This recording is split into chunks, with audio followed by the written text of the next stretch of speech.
ধর শয়তান বলা, তোদের লিগে ইফতার নিয়ে আইছি। আরে গুড না ভাবি, মানে ভালো ভাবি, আপনি এত কিছু আনতে গেলেন কেন?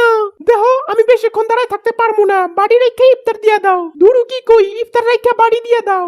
আরে এত তরাস কিসের, আমি কালকেই আপনার বাড়িতে কইরে আপনার ইফতার দিমু আনে। আমার আর ইফতার দেওয়া লাগবো না, গেছে বছরে যা ইফতার দিছো কি কমু, পেঁয়াজি খাওয়া ধরছি একটুর জন্য দাঁত ভাঙ্গে নাই, যে পরিমাণে শক্ত মনে হইতেছিল ইট চাপাইলাম। আর শশা এত ছোট করে কাটে নাকি, দেখলে তো মনে হয় কান খুশুনি। খেজুরের কথা কি বা কমু, প্রথমে তো আমি খেজুর খুঁজে পাই নাই, এত ছোট খেজুর, তখন মনটা চাইছিল তোমার নাহের ভিতর হান্দাই দেই। দেখেন গুটনা ভাবি, রমজান মাস চলতেছে, আপনার লগে আজ এইটা ঝগড়া করতে পারবো না। গেছে বছর ইফতারি দিছি, ইফতারি খাইয়া খুশি হইবেন তা না, উল্টা বদনাম করতেছেন। বদনাম করবো না তাইলে আর কি করবো? তুমি যে বাড়িতে ইফতার দিছো হে বাড়িতে ইফতার কোনায় পড়েছিল, আর আমারে দেখো বাড়ি বইরে ইফতার দিছি। হইছে হইছে, ফালতু কথা কওয়া বাদ দেন, দেখছি তো এক্সের সস্তা জিনিস দিয়ে বাড়ি ভরছেন। আমার বেশি কথা বলতে ভালো লাগে না, তুমি তাড়াতাড়ি ইফতার রাইখা বাড়িটা দিয়া দাও, এখন না নিয়ে গেলে তো পরে বাড়ি পাওয়াই যাইবো না। আন্টি, আমার মাথায় একটা প্রশ্ন ঘুরতেছে। প্রশ্নটা হইল, রমজান মাসে শয়তান আটকা থাকে, কিন্তু আপনি তো ঠিক এদিক সেদিক ঘুরে বেড়াইতেছেন, কেমনি কি? বন্ধুরা, রমজান মাস তো চলতেছে, তো কে কয়টা রোজা রাখলি তাড়াতাড়ি বল। কে কয়টা রোজা রাখছে হেডা তো জানি না, কিন্তু আমি 3 বেলা ভাত খাইয়া 30টা রোজা রাখবো হেডা জানি। হব বেটা, কি বলছো এইসব? এভাবে হয় নাকি? এইবার রমজান মাসে মনে হয় আমার আর ইফতারিতে লেবু শরবত খাওয়া হইব না রে। কেন রে, কি হইছে? আরে আর কইস না, লেবুর দাম দিনের পর দিন যেমনে বাড়তে আছে, তাতে মনে হইতাছে লেবু এই দেশে চাষ হয় না, বিদেশ থেকে আনা হয়। আর টিভিতে কি সব দেখায়, আমার তো এখন গুজবই মনে হয় এই দেশে নাকি লেবুর বাম্পার ফলন হইছে। আরে বেটা প্যারালস কেন, লেবুর দাম বাড়ছে তো কি হইছে? তুই খাবি ভীম, কারণ ভীমে আছে 100 লেবুর শক্তি।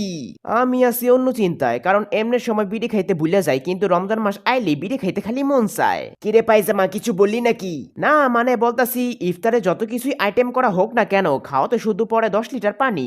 আজকে আমাগো বাসায় ইফতারিতে বাঙ্গি আর বেলের শরবত করা হইব, তোকে দাওয়াত দিলাম, তোরা চলে আসিস। আরে রাখ তোর বাঙ্গি আর বেলার শরবত, আজকে আমাকে বাসে ইফতারিতে শিক্ষিত খাসির মাংসর কাবাব থাকবো। এই খাসি যে সেই খাসি নারে পাগলা, স্কুলে আশেপাশে বড় হইছে, যে খাইবো সেই শিক্ষিত হইয়া যাইবো। হাটি শিক্ষিত খাসি দিয়া কাবাব, বুঝতে হইব।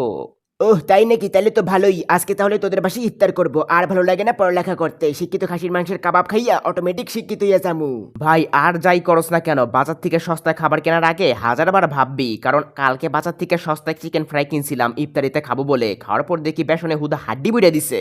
আরে তোরা কি ভাও বেচার লাগাই দিছস, আর তোরা তো আমরা একবারও জিগালি না আমি এই দিয়ে কি কি কিনবো। তোরা না জিগাইলো আমি তারপরেও বলবো, আমি এই ঈদের জন্য 15-16টা ড্রেস, 10-12টা মেহেন্দি, 50 থেকে 60,000 টাকার কসমেটিক্স, 20 থেকে 30,000 টাকার স্যান্ডেল কিনছি। আমি আর বেশি কিছু কিনি নাই, কারণ আমি টাকা অপচয় করতে পছন্দ করি না। আমার ভাই এত কিছু লাগে না, 5-6 বছর আগে আমার একটা ফুটা জায়গা আছে, ওটা দিয়ে ঈদ চালাই নিমু। ওই তোরা জানোস আমাকে এলাকার মসজিদে আজকে ইফতারিতে দিব তোগো মাথা থেকে বড় আলুর চপ আর বিশাল 1 ফুট সাইজের বেগুনি, সাথে থাকবো শাহি জিলাপি। শাহি যত বড় বড় হোক না কেন, ওইগুলা তো ভাজা পোড়া। আর আমাকে এলাকার মসজিদে কি দিব জানোস? কাচ্চি বিরিয়ানি, কাচ্চি।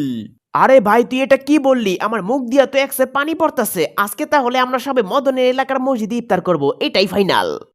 ওই তোরা তাড়াতাড়ি পা চালা, দেখতাছস না কাচ্চি বিরিয়ানি গ্রান পাইয়া মানুষ একসে মসজিদের দিকে দৌড়াইতাছে। আমি ভাই আগেই কই, আমি গামলা ভইরা কাচ্চি বিরিয়ানি খামু। সেহরি ডান লেখা ফেসবুকে স্ট্যাটাস দিছিলাম, এটাতে যেই পরিমাণে লাভ রিঅ্যাক্ট পাইছি সেগুলা গুনতে গেলে তো দিন পার হইয়া যাইবো। আরেকটা স্ট্যাটাস দেই, ইফতার ডান। আম্মা তুমি এসব কি করতেছ? তোমার তো রোজা হইব না। ওই তুই বেশি জ্ঞান দিবি না, আর আমি একলা করতাছি নাকি, সবাই তো করতাছে। বুঝছি, তোমার এখন শো অফ করার রোগে ধরছে, আমি আর কিছুই কমু না।